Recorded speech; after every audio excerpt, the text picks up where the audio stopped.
जैसा कि last episode में हमने देखा, बायरुई जनरल के सामने केआर के पास आने की कोशिश करती है और वो जनरल को ऐसा दिखाने की कोशिश करती है जैसे कि वो और केआर एक दूसरे के साथ हो। केआर जनरल से कहता है कि मुझे लगता है कि अब आपको चला जाना चाहिए। जनरल मन में सोचता है कि ऐसी क्या बात हो सकती है जो कि महाराज से हमें छुपाया जा रहा है।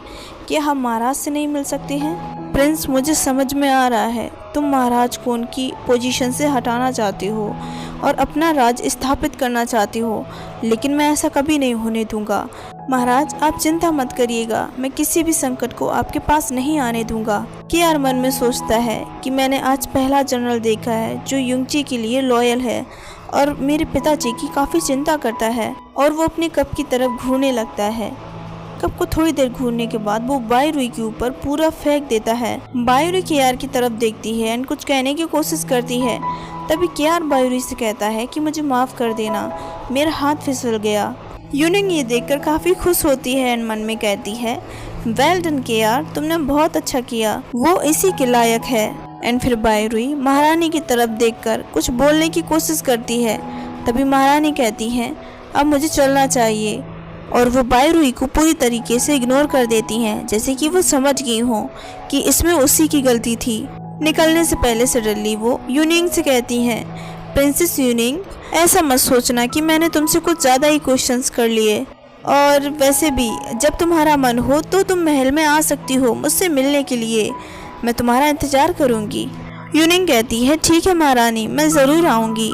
एंड महारानी उन दोनों की तरफ देखकर मुस्कुराती हैं एंड वहाँ से चली जाती हैं। केआर मन में सोचता है, ग्रैंडमदर, एग्जैक्टली आप यहाँ पर कर क्या रहे थे?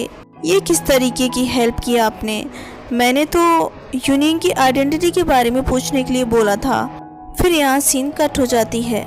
सीन हमें बीजे की दिखाई जाती है, वो भी रेगिस्तान की, जहाँ पर लेताओ एक छोटे से पौधे के पास बैठी हुई थी जो कि बिल्कुल सूख चुका था।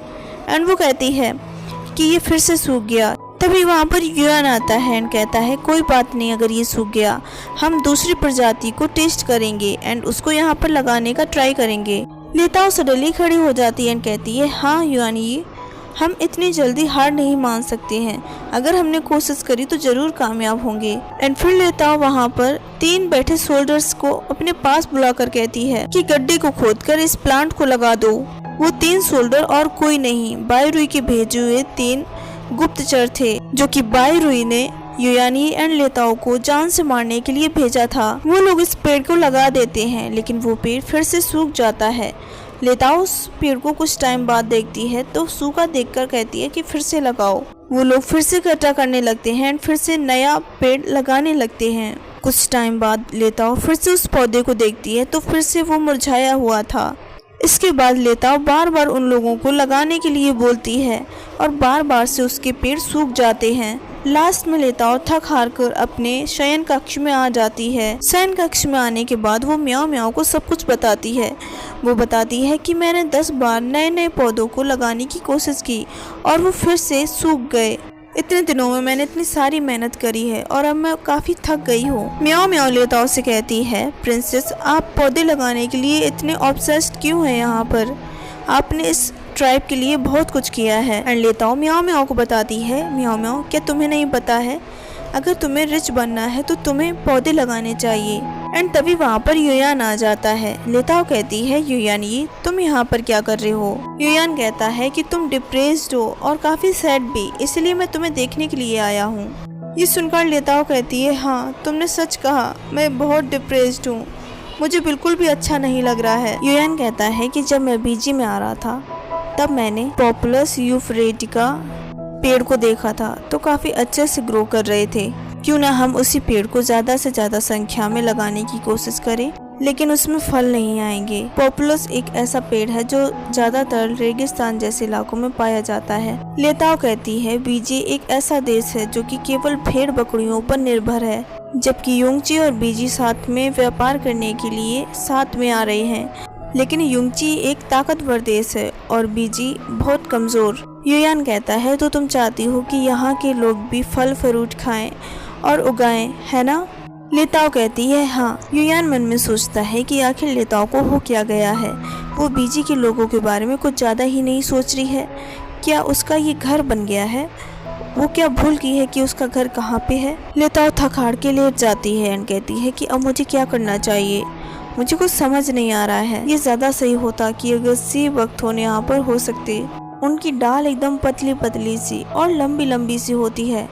वो इस प्लेस के लिए बिल्कुल सूटेबल रहेगी। और मोस्ट इम्पोर्टेंट चीज़ उसके अंदर जो है वो है कि उसके फल इतने स्वीट और खट्टे लगते हैं। ये सोचकर लेताओ के मुंह में पानी आ गया था एंड वो सडनली उठती है। वो युयान से कहती है, युयानी, अयानगू और सुंदर को यहाँ पर बुलाओ, मुझे कुछ उनसे बात करनी है।